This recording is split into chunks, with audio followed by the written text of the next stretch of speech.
Idylle dans les neiges. Dès lors, la conduite de Christine lui parut toute naturelle. Certainement, elle s'était rendue compte, et à quel prix, les premières traces de l'effroyable aventure l'attestaient, que la résistance de la volonté forcenée de l'automate ne pouvait aboutir qu'à une catastrophe. Elle avait fini par le suivre de bonne grâce, en apparence, pour ne pas laisser livrer à elle-même cette terrible mécanique à cerveau d'assassin. Car Jacques ne pouvait oublier que Christine, elle, ne doutait point de la culpabilité de Bénédicte Masson. Pauvre chère adorée Christine. Avec une conviction pareille, quel héroïsme ne lui fallait-il pas déployer pour vivre dans une aussi redoutable compagnie en souriant, en s'inclinant docilement devant les 4 volontés de Gabriel, qui devait passer son temps à la surveiller, lui défendre un pas, un geste qui pût mettre sur leurs traces et rompre cette intimité qu'il n'avait osé espérer dans sa vie normale, sous son masque hideux et dont il n'était redevable qu'à sa sublime aventure. Et voilà que Christine avait trouvé cela.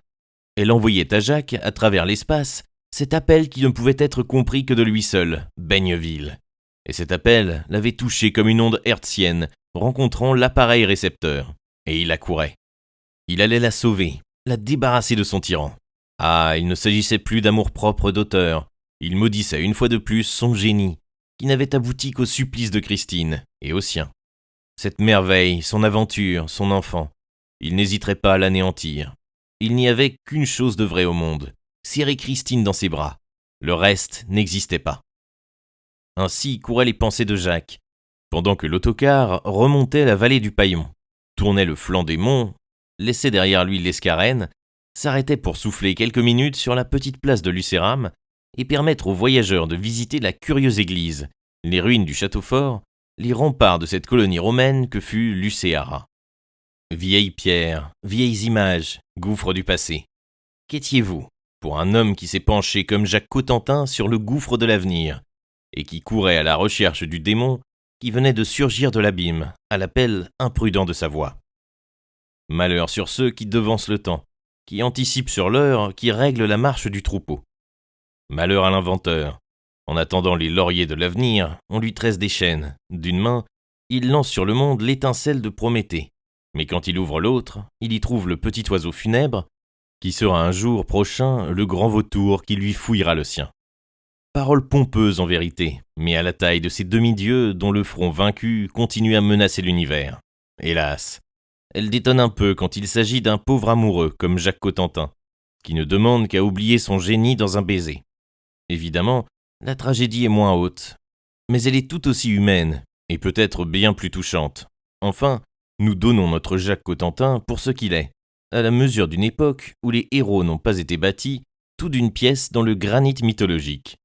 Ah, l'impatience de Jacques sur la petite place de Lucéram, et comme il maudit ce brave curé qui joint à toutes ses vertus l'enthousiasme renseigné d'un antiquaire devant ses beaux retables et ses primitifs sacrés, enfin, voici revenus les touristes qui serrent leur petit guide sur le cœur avec la conviction attendrissante du devoir accompli. En route, en route. Il paraît qu'il fait là-haut un certain temps qui pourrait bien réserver à messieurs les voyageurs des surprises désagréables. À partir de Lucéram, l'ascension se faisait plus ardue, et les premières neiges commencèrent à apparaître, en même temps qu'un panorama, d'un relief chaotique, étendait son cercle immense jusqu'à l'horizon de la Côte d'Azur, entrevu comme un lointain paradis. Jacques était sûr que Christine avait toujours ignoré ce pays, mais au cours de ses voyages, Bénédicte Masson avait dû passer par là. Il rêvait peut-être d'une retraite solitaire, ou à deux, qu'il était en train de réaliser. Une demi-heure avant d'arriver à Peyrakava, 1500 mètres au-dessus du niveau de la mer, l'autocar dut s'arrêter. La neige, tombée dans la nuit même, avec une extrême abondance, encombrait la route pour ne laisser passer aucun véhicule qui ne fût pas un traîneau ou une luge. Pour les consoler, le chauffeur apprit aux voyageurs que l'événement n'était pas extraordinaire et que les habitants du Peyrakava, presque tous les hivers, avaient ainsi l'occasion de rester à peu près isolés du reste des humains pendant une semaine ou deux. Aussi, les hôteliers avaient-ils la précaution de se munir de conserves, ce qui permettait à leur clientèle de ne pas mourir de faim. Cette aventure, pour ceux qui étaient bloqués, était considérée non comme un sujet d'épouvante, mais comme un divertissement nouveau. Elle était moins drôle, par exemple, pour les touristes qui se trouvaient arrêtés dans leur excursion, obligés de renoncer à leur déjeuner et de rebrousser chemin vers Lucéram. car très rares étaient ceux qui se décidaient à continuer leur route dans la neige, sans être équipés pour une telle expédition. Jacques, cependant, n'hésita pas. N'ayant pour tout soutien qu'un bâton, il entreprit, quoi qu'on pût lui dire, le voyage au bout duquel il arriva, exténué et mourant de faim. Il avait mis 3 heures pour faire 1 lieue. Dans quel état se présenta-t-il à l'hôtel des Fiers Sommets, où il avait lu qu'étaient descendus monsieur et madame de Baigneville? Cet hôtel était tenu par 3 sœurs, mademoiselle Élise, Florise et Denise. Elles s'empressèrent autour du voyageur dans le plus louable esprit de charité. Mais Jacques, s'étant installé devant le poêle, dont la bonne humeur faisait fumer ses vêtements comme des copeaux, ne répondait à toutes leurs questions que par ces mots. « Monsieur de Baigneville est-il toujours ici ?» Elles lui dirent tout de suite que monsieur et madame de Baigneville n'avaient fait que passer 24 heures à l'hôtel des Fiers Sommets, mais, comme à la suite de ce renseignement, leur hôte semblait montrer plus d'accablement, elles s'empressèrent de lui apprendre qu'ils n'avaient pas quitté le pays. Bien au contraire, ils avaient loué, à l'orée de la forêt de la Maillerise, sur le chemin de Turigny, un petit chalet isolé où ils vivaient là d'une façon assez retirée. « Ce doit être un nouveau ménage », exprima mademoiselle Denise, avec une conviction charmante. « Cela se devine tout de suite. Ils sont gentils l'un pour l'autre, ils ne se quittent jamais. Ils passent bras dessus, bras dessous, en se disant des choses à l'oreille. C'est délicieux de les voir. Du reste, ils sont très beaux tous les deux, et ils font l'admiration de tout le monde ici. Bien qu'ils vivent un peu en sauvage, je veux dire qu'ils n'admettent personne dans leur intimité. Et ils ont bigrement raison. C'est plaisir de les voir assis l'un à côté de l'autre, l'après-midi sous un sapin, à pras de la cour, la main dans la main, regardant les autres faire du ski ou se luger. Et puis, ils s'en retournent comme ils sont venus. C'est beau l'amour. Mademoiselle, fit d'une voix rauque Jacques Cotentin, qui souffrait le martyre, mademoiselle, permettez-moi de vous dire que vous faites complètement erreur. Je connais ces personnes dont je suis le proche parent. Elles se sont réfugiées ici, loin des importuns, pour se reposer dans la paix des montagnes de grands travaux et de grandes douleurs. Non, ce n'est point un jeune ménage, une amitié sainte les lie l'un à l'autre. Peut-être avez-vous mal compris, mal lu sur votre registre. Il s'agit de monsieur et de mademoiselle de Baigneville. C'est le frère et la sœur, ni plus ni moins. Là, qu'est-ce que nous disions? Firent entendre en même temps mademoiselle Élise et mademoiselle Florise. Nous pensions bien, nous, qu'ils étaient frères et sœurs, expliqua encore mademoiselle Florise. Cette belle personne avait des soins quasi maternels pour son compagnon. Monsieur, ils ont passé 24 heures ici. Lui avait une chambre au levant qui regarde pras de la cour. Et elle, continua mademoiselle Élise, une chambre au couchant face au mont Solas.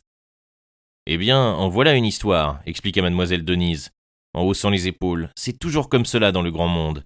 Et l'on voit que c'est des gens du grand monde, et pas des nouveaux riches, vous savez. Jamais un mot plus haut que l'autre. Tenez, ce monsieur Baigneville, je n'ai pas entendu un mot sortir de sa bouche. Il est muet, prononça Jacques Cotentin. Ah, le pauvre monsieur. Nous comprenons maintenant pourquoi sa sœur ne le quitte pas. Es-tu convaincu maintenant? Demandèrent mademoiselle Élise et Florise à mademoiselle Denise. Il le faut bien, leur accorda avec une moue souriante mademoiselle Denise. Il le faut bien, puisque monsieur, qui les connaît, m'affirme que j'ai tort. N'importe. Permettez-moi de le regretter, parce que c'était bien joli. Il faut pardonner à notre sœur, firent mademoiselle Florise et Élise. Elle est un peu romantique. Tenez, s'écria mademoiselle Denise, les voici qui passent. Dites-moi s'ils n'ont pas l'air de 2 amoureux. Jacques, à qui l'on venait de servir un bouillon chaud, et qui déjà y trempait ses lèvres, posa son bol et courut à la vitre, contre laquelle il appuya son front. C'était bien eux, et c'était vrai, hélas, qu'ils avaient bien l'air de ce que disait mademoiselle Denise. Ils étaient habillés tous deux de tricots de laine blanche. Les cheveux dorés de Christine, sous sa toque trop petite pour les retenir, lui faisaient une auréole joyeuse. Lui passait grave et beau, son visage de mystère à demi enfermé dans le cadre hermétique du passe-montagne. Elle lui serrait tendrement le bras, et ils croisaient leurs regards qui se disaient tant de choses, à défaut de leurs lèvres muettes. Denise était restée en extase. Mademoiselle Florise et Élise proposaient déjà aux voyageurs de faire prévenir le couple. Non, non, ne les dérangez pas, fit Jacques brusquement en se retournant. Et il était si pâle, si pâle.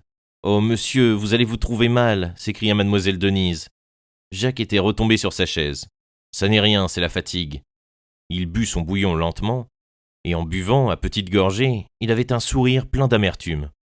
Si je disais à mademoiselle Denise, pensait-il, que cette jeune personne ne tient si solidement ce jeune homme que dans la crainte de le voir tomber, événement qui donnerait lieu à une scène ridicule, peut-être serait-elle moins enthousiaste du spectacle auquel elle vient d'assister.